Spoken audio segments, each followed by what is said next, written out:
یہ جتنی مائیں اور آپ سب بیٹھے ہیں، سچ بتانا ہم نے اپنے کتنے بچوں کو وضو کرنے کا طریقہ سکھایا؟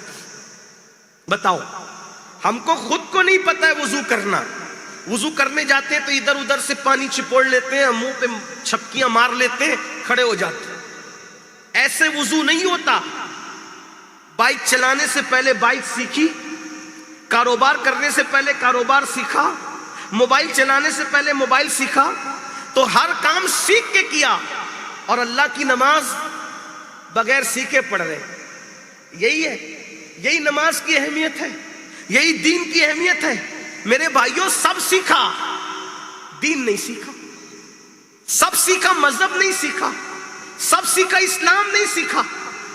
آج بھی